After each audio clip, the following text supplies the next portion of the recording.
ચાલો આજે આપણે સહનશક્તિ વૃત્તાંતના એક રસપ્રદ ભાગ પર નજર કરીએ. હા, એક એવો અંશ જ્યાં મણિભાઈ અને શાંતિ વહુના સંબંધમાં અચાનક એક મોટો વળાંક આવે છે. બરાબર. આપણે એ જોવાનું છે કે મણિભાઈ જ્યારે શાંતિવહુના ભાઈ મનસુખભાઈને પૈસાની મદદ કરે છે ત્યાર પછી શું થાય છે. અને આપણી પાસે એ ભાગ છે જે આ ઘટના પછી ઘરમાં કેવું વાતાવરણ સર્જાય છે એ બતાવે છે. તો આપણો હેતુ એ સમજવાનો છે કે આ જે બદલાવ આવ્યો એ કેટલો સાચો છે. શું એ ખાલી પૈસાનો જ પ્રભાવ છે? હા, અને આ બદલાવ એમના ભવિષ્ય માટે શું સૂચવે છે? ચાલો ઊંડા ઉતરીએ આમાં. સૌથી પહેલી વાત તો શાંતિવહુના વર્તનમાં જે અચાનક ફેરફાર આવ્યો એ છે, નહીં? એકદમ. ભાઈને મદદ મળી એટલે ખુશખુશાલ. પેલો જે તણાવ હતો એ જાણે ગાયબ. અને ખાલી ખુશ નહીં, એ તો મણિબાઈ માટે કેટલું બધું બનાવે છે. જેડાનું શાક, સુખડી, ભજીયા, મોહનથાળ, જલેબી, જાણે રોજ તહેવાર હોય એવું લાગ્યું મણિભાઈને. હા, અને દીકરી રૂખી પણ ખુશ. એને નવા મામા તરફથી પૈસા મળ્યા અને ઘરમાં સરસ ખાવાનું મળ્યું. જે પહેલાનો માહોલ હતો થોડો તંગ, એનાથી સાવ વિપરીત. શાંતિવહુના ચહેરા પર ભાઈ માટેની રાહત સ્પષ્ટ દેખાય છે. પણ આ જોઈને મણિભાઈના મનમાં શું થયું? એમને થોડું આશ્ચર્ય અને કદાચ શંકા પણ થઈ. બિલકુલ. એમને એમ થયું કે સાલું રૂપિયા જ બધું કરી શકે છે? મતલબ આ જે સ્નેહ દેખાય છે, આ જે સારું વર્તન છે, એનું કારણ પૈસા તો નથી ને?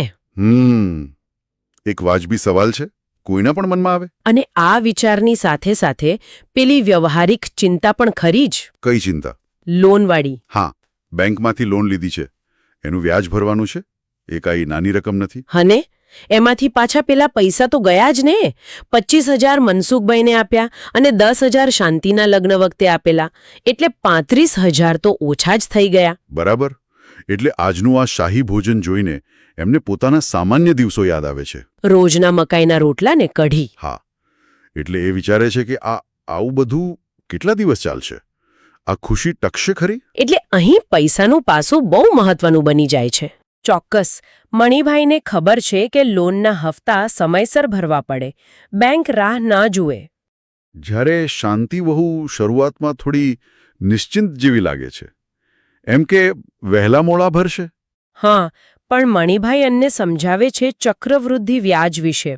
અને સારી વાત એ છે કે શાંતિવહુ પોતાના ભાઈને સમજાવવા તૈયાર થાય છે. એનો મતલબ કે એ પરિસ્થિતિની ગંભીરતા સમજે છે ખરી? કદાચ. પણ એ વાત તો સ્પષ્ટ છે કે પૈસા આપવાથી ઘરમાં શાંતિ આવી છે, શાંતિવહુ ખુશ છે. પણ પ્રશ્ન એ જ રહે છે કે આ કેટલું ઊંડું છે. અને પછી પેલી બપોરની ઘટના બને છે નહીં, એ પણ અસાધારણ હતી. હા, શાંતિવહુ મણિભાઈને જમીને રોકાઈ જવા કહે છે, આરામ કરવા, વાતો કરવા માટે. આવું પેલા ક્યારે બન્યું નહોતું, ખાસ કરીને આ રીતે. અને એ વખતે મણિભાઈ થોડા ભાવુક થઈ જાય છે. એ શાંતિવહુનો હાથ પકડીને કહે છે કે એમના જે 4 બાળકો છે પહેલા લગ્નના, એમની સાથે પણ સમાન વ્યવહાર રાખે, પાંચેયને પોતાના ગણે. આ બહુ મોટી વાત કહી એમણે. ખરેખર. અને શાંતિવહુનો પ્રતિભાવ પણ એટલો જ ભાવુક છે. એમની આંખોમાં આંસુ આવી જાય છે. અને એ ખાતરી આપે છે કે બધા બાળકો એમના જ છે. પોતાના પુનર્લગ્નને નિર્ણયને જાણે ફરીથી યોગ્ય ઠરવે છે. કદાચ એમના લગ્ન પછીનો આ પહેલો આટલો સાચો નિખાલસ સંવાદ કહી શકાય. મણિભાઈને તો એટલું આશ્ચર્ય થાય છે કે એમને લાગે છે જાણે સૂર્ય પશ્ચિમમાં ઉગ્યો. હા, કારણ કે આ બદલાવ એટલો અણધાર્યો છે. પણ પેલો સવાલ હજી મનમાં છે જ. કયો સવાલ? કે આ સાચું છે કે નહીં? હા, કે આ પરિવર્તન ટકશે કે કેમ? અને શાંતિવહુ પોતે પણ કદાચ આ સમજે છે.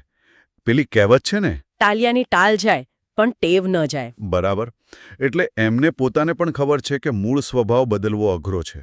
તો મણિભાઈ એક બાજુ આશા રાખે છે કે બધું સારું થઈ જાય, જીવન સુખમય બને. અને બીજી બાજુ શંકા છે કે ક્યાંક આ બધું ક્ષણિક ના હોય, પરિસ્થિતિ બદલાય અને બધું પાછું પહેલા જેવું. એટલે આ આખો પ્રસંગ આપણને એ દેખાડે છે કે પૈસા જેવી બાહ્ય વસ્તુઓ સંબંધોમાં તાત્કાલિક અસર લાવી શકે છે, ખુશીનો એક દેખાવ ઊભો કરી શકે છે. હા, પણ એ સાચી આંતરિક ખુશી છે કે નહીં એ કહેવું મુશ્કેલ છે. મણિભાઈના મનમાં જે શંકા છે એ આપણા મનમાં પણ રહી જાય છે. બરાબર. તો અંતે એક વિચાર એવો આવે છે કે શું આવી રીતે બાહ્ય દબાણથી કે સંજોગોને લીધે આવેલો સારો વ્યવહાર એ ક્યારેય વ્યક્તિનો કાયમી સ્વભાવ બની શકે ખરો? શું પૈસાથી શરૂ થયેલી આ નિકટતા, આ સુધારો એ સાચા અર્થમાં સંબંધને મજબૂત બનાવી શકે?